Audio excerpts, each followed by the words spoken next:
Hello, everyone. Welcome to 50 on Friday. This is episode 5. 5 weeks I've been doing this, and really my intention has been to have a conversation with you around midlife. So many things are happening in midlife, and I want to talk today about one of the things that's come up for me in my health. And a lot of people don't know this. Welcome. Nice to see you, Tracy. Yeah, so a lot of people don't know this about me, about my health. Although a lot of people who do know me know that I've tried a lot of things, and I have really been deeply into the anti-aging world. Hi.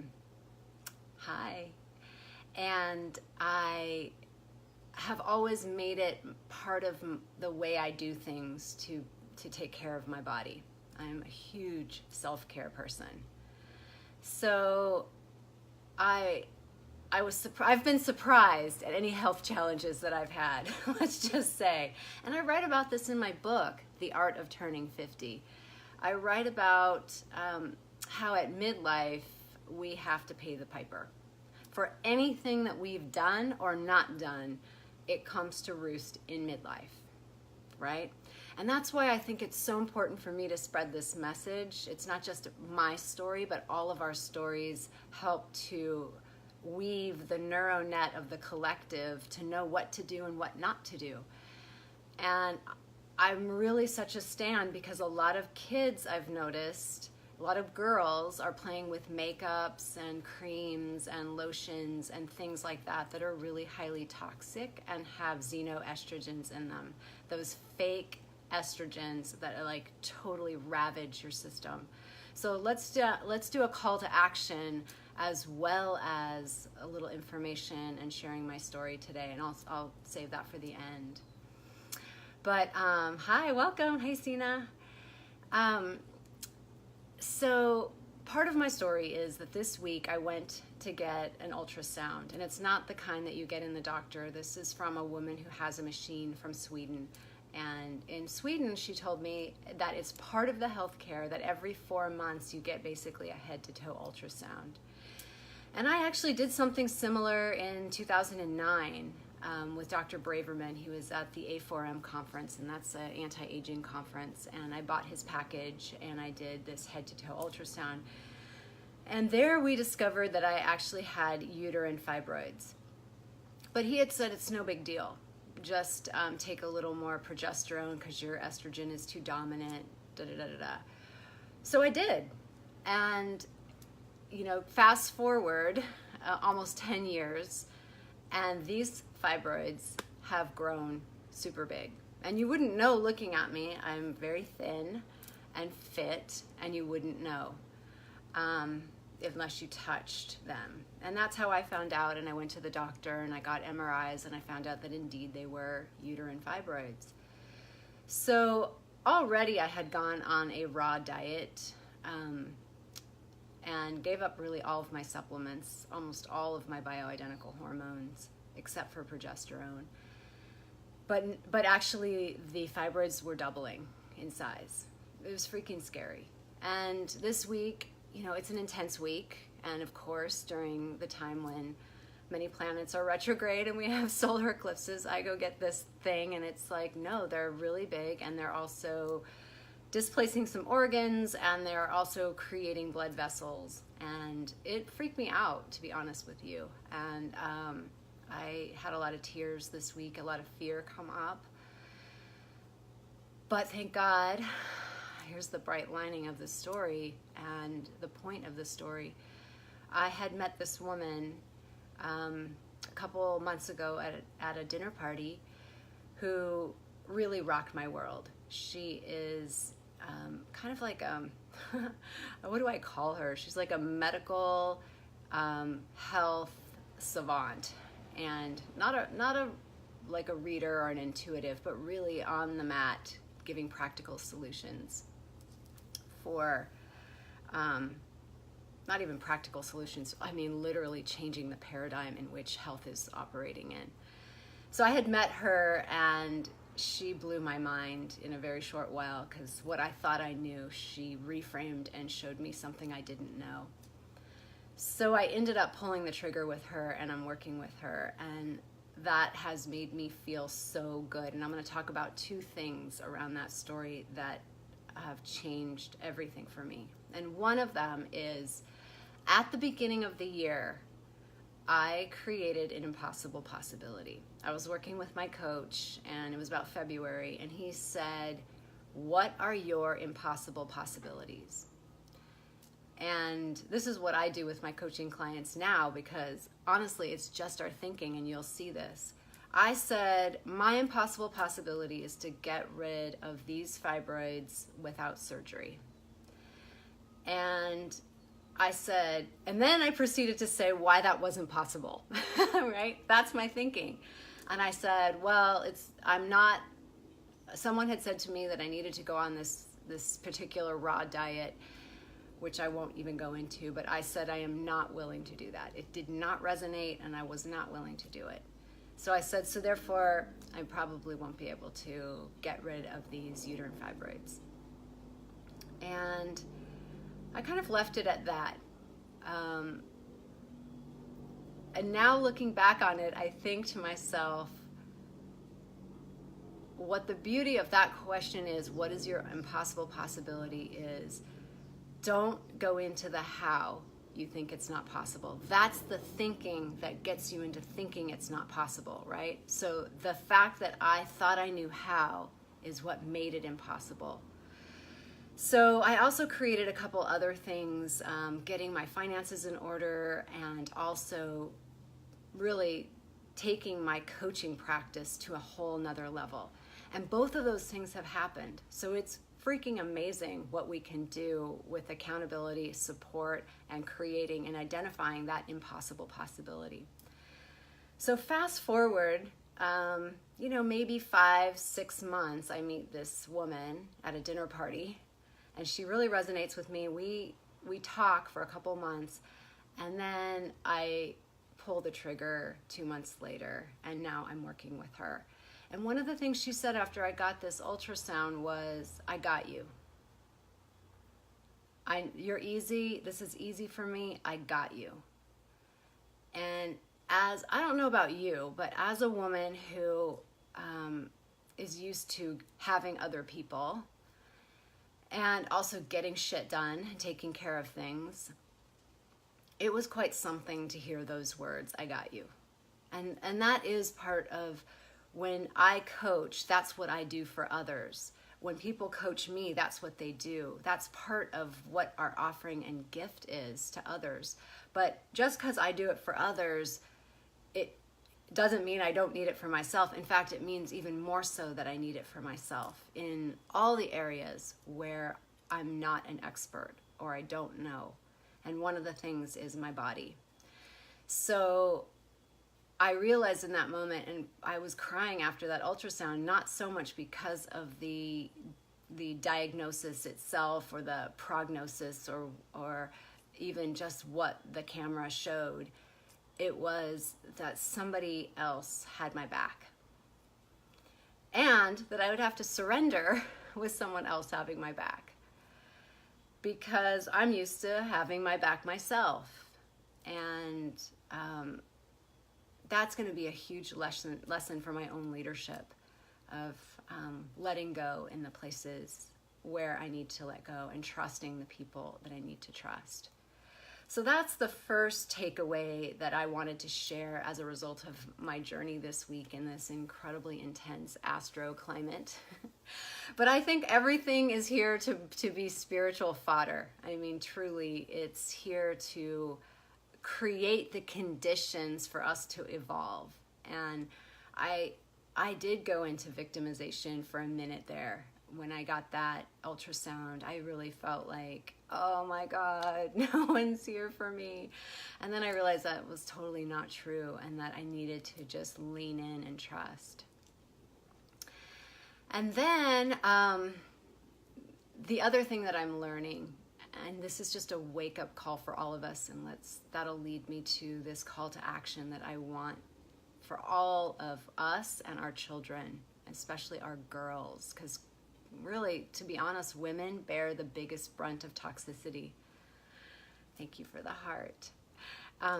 Women bear the biggest brunt of toxicity because we have makeup and deodorants and lotions and bubble baths and things like that that are so incredibly chemical based and toxic.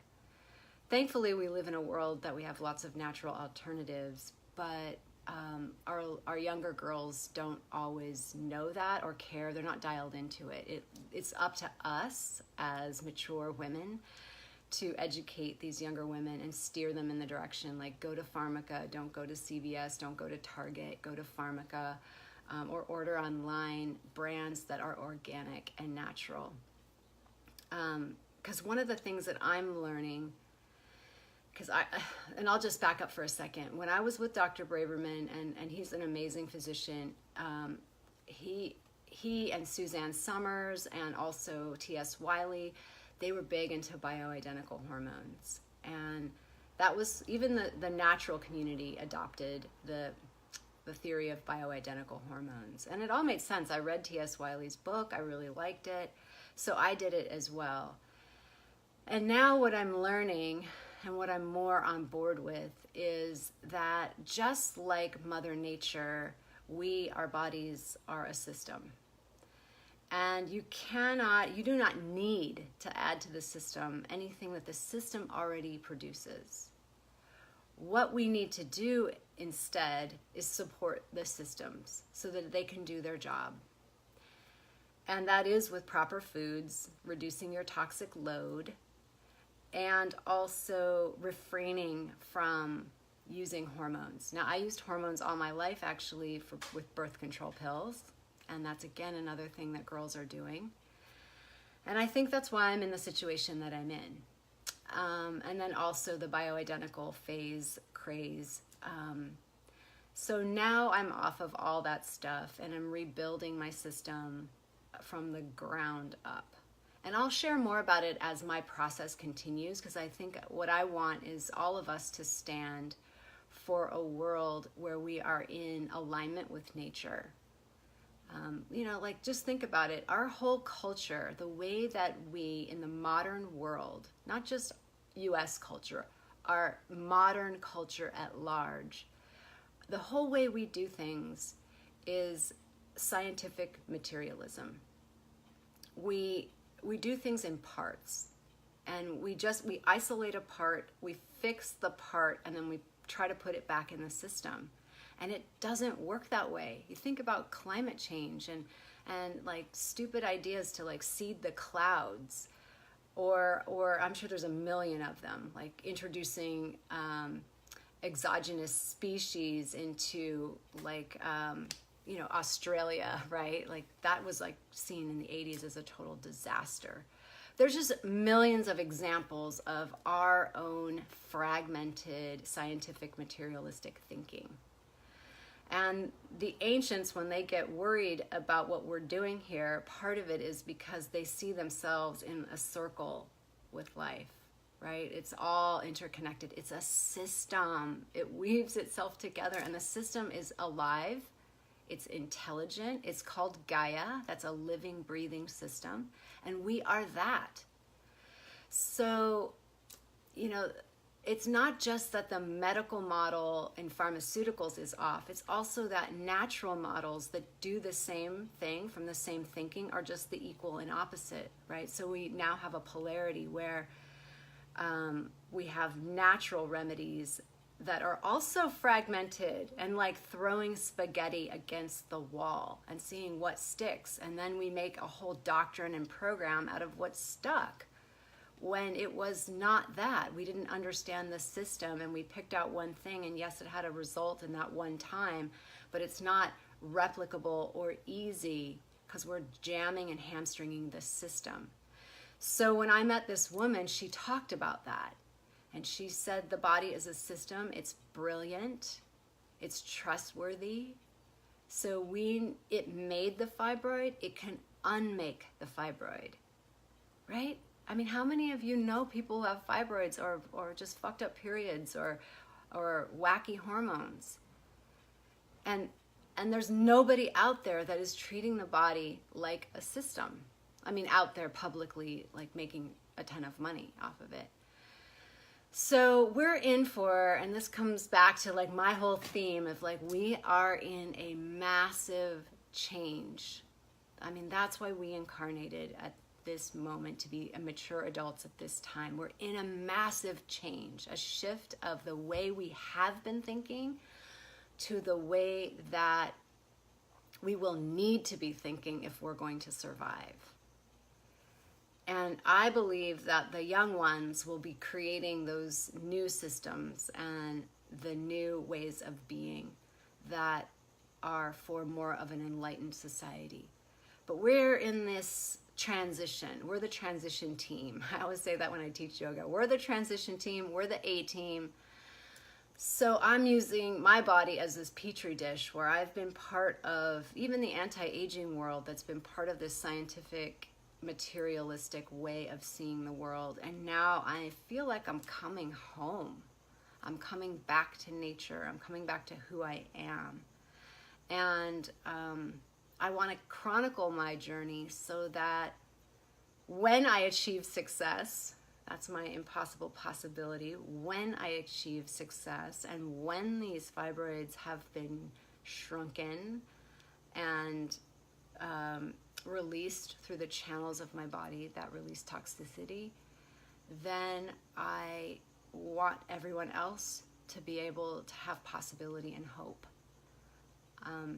Because we have a lot of work to do, so we should be feeling awesome. We have a lot of work and we get derailed because of how much we have to take care of our bodies and how much we're paying the piper.